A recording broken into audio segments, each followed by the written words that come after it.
Reka ndabaramutse ndabana ikaze mwe mwese muri ko murakurikirana ibiganiro bya Ghost TV. Divin dushime mu kiganiro ingabire yawe ubutunzi bwawe.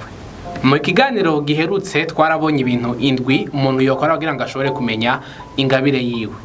Uno munsi tugiye kurabira hamwe ibintu bitandatu bishobora gutuma umuntu akuza ingabire yiwe mu gihe yashoboye kuyimenya.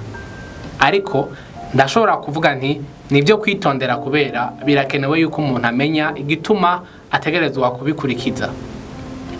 Ikintu ca mbere no guha intumbero ubuzima bwawe.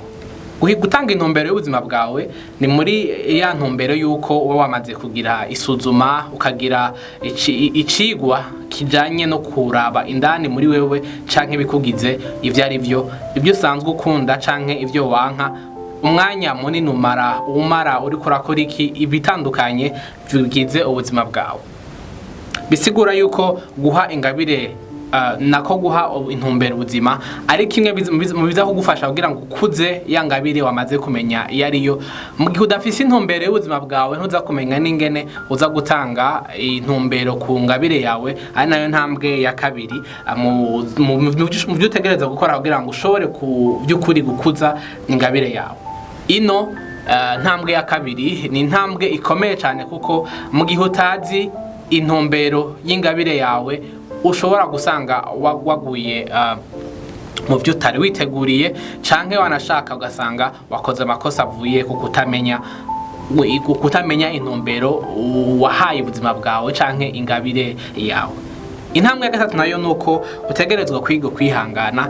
Kwihangana ni ikigwanisho abatari bake bakunze kuvuga yaba mu kwirinda amajambo y'abantu canke bitandukanye, ariko mu kugira ngo ushobore gukuza ingabire yawe naho kino kigwanisho kirakenewe cyane kuko ni intambwe ikomeye cyane iza kugutuma mu gihe uza gusanga ufise abantu baguca intege mu gihe kumbure ufise ingabire nk'iyo gutwenza. Abatari bake hani wacu usanga bavuga ko ari bigugu ugira uje gukina ata muntu atwenza mu rugo buryo ashobora kubeshwaho navyo, ugaca bisaba yuko uza kubura umuntu afise inguvu vy'ukuri muri wewe, uza kumva ko ufise inguvu zo kwakira ivyo abantu bashobora kukubwira kandi utaza kubifatira kugira ngo ushobore gusanga waguye hasi. Muri ico gihe ukwihangana kizoba ikintu gikomeye mu buzima bwawe kigufasha kubandanya utera uja imbere. Icakane naco nuko utegerezwa kwiga kubaha ingabire yawe canke impano Imana yaguhaye. Kwiga kubaha ingabire yawe no kutemera ikintu cyo cyose kizoza kitesha agaciro mu buzima bwawe. Hari abazoza bakubwira yuko ataco bimaze nkuko nakubwiye yuko ari biza kwihangana, ariko kuyubahisha no kumenya kuyigendera byose bizoba byavuye muri kwa kuyiha intumbero kubera ubuzima bwawe nabwo buzoba bufise intumbero. Icakane naco nuko utegerezwa kwiga igihe cyose ariko kigira no kubandi.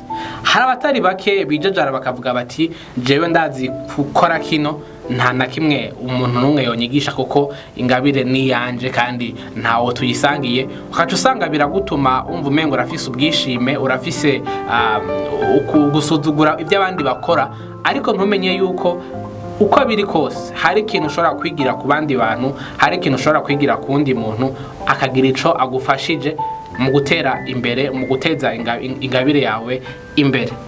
Sivyo gusa kuko utegerezwa no kwiga kudanaza ingabire yawe canke kuyicisha amafaranga. Abatari bake ikintu gisanzwe kigora abantu batari bake cyane kuko abatari bake bibwira ko gutanga ingabire canke guha ingabire abandi bantu, kuryohera abandi bantu biciye mu ngabire yawe ari ikintu kitarihishwa kuko nawe uba wakirose kubusa. Ariko uno munsi kuko tuko turabona ko ingabire iri kiracika ikintu cikidanazwa niko novuga koko ni ikintu ushobora gukoresha kugira ngo ugire ubuzima bwiza canke ubuzima bwawe bugire intambwe mu kwisononora amijanye n'ubutunzi.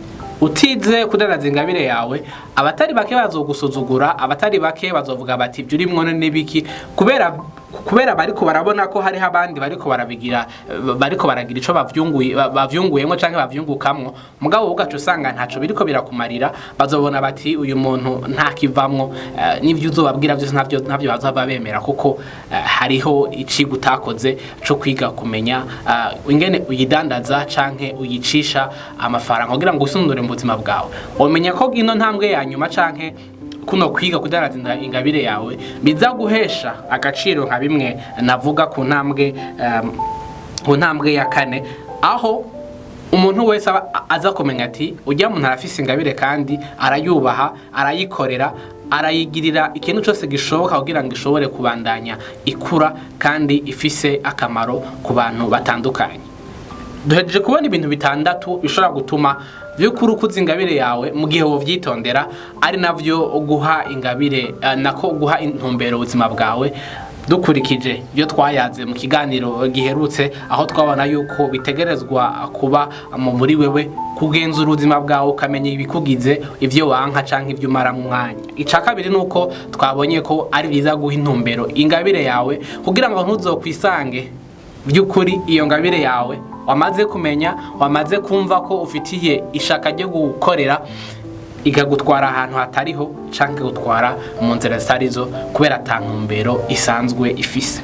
Ikindi twabonye nuko ari byiza kwiga kwihangana kuko uzohora n'abantu bazoshobora kuguca intege bino navyo ukaca usanga biratuma umuntu asubira inyuma canke yumva umenga yodendebukirwa akavamwo mu gihe abandi bazoba bariko barabeshwaho azino ngabire zabo. Icakane ca gatanu twabonye nuko nakicakane twabonye nuko ari byiza kwiga kubaha ingabire yawe. Kubaha ingabire yawe twabonye ko ari intambwe ikomeye cyane izotuma wa muntu wari we wese nubwo zo ari gutwenga canke kugira ikindi kintu ibya bindi menga birasanzwe ariko byumva byuko ari ikintu cyo gukorera umaze kuyubaha nta numwe atazoyubaha kuko vyose bihera kuri wewe. Ica gatanu twabonye nuko ari byiza kwiga ariko kandi no kwigira ku bandi mu gihe ubona ko hari hico uhagije mu buzima bwawe gituma ingabire yawe idakura.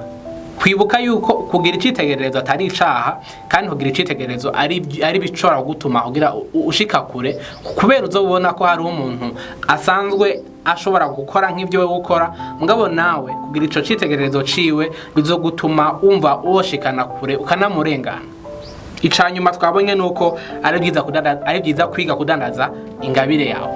Kudandaza ingabire yawe ni intambwe ikunze kugora abantu batari bake ariko kandi kuyishirako inguvu si intambwe ya mbere ahubwo niyo yoza inyuma y'ibindi kubera niza kugufasha kumenya mbega byose bihuye jewe nza kwiranaza amafaranga ngana gute mu gihe bondondera nimba ari kwandika ibyese canke kwandika inkuru zitandukanye mbega nzobirihisha ngahe bivanye niki nimba ari gutwenza abantu nimba ari gukina umupira uzomenya byukuri kuyiha agaciro uzomenya gutanga agaciro kwiyo ngabire yawe uko izogendera kura uko biri kose. Rero nizere neza yuko muri bino biganiro bibiri twagiye turabona kumenya ingabire yawe ariko kandi na kino kikwereka ingene woshobora gutera imbere byukuri mu gihe wokwitondera bino bintu bitandatu. Nizereza ko biriko birabasanga aho muri mugize iminsi mwiyumvira ico nawe canke namwe mufise muri mwebwe urafise ingabire nta mpamvu nimwe yo kuyicarika muri wewe nyene uguma wumva umenga ntaco ufise woshobora kufasha abandi canke woshobora kwifashisha nawe bivuye mu vyo usanzwe ufise nta mpamvu nimwe yo kuyigumana yisohore abantu bashobore kuyikoresha bashobore kuyunguka ko nawe nyene. Rero ndabashimiye kubona mwashoboye kurikirana kino kiganiro yari Divin Dushime cyari kiganiro ingabire yawe ubutunzi bwawe ingabire zibandanye zibabera ubutunzi nagahwane Imana ibahezagire.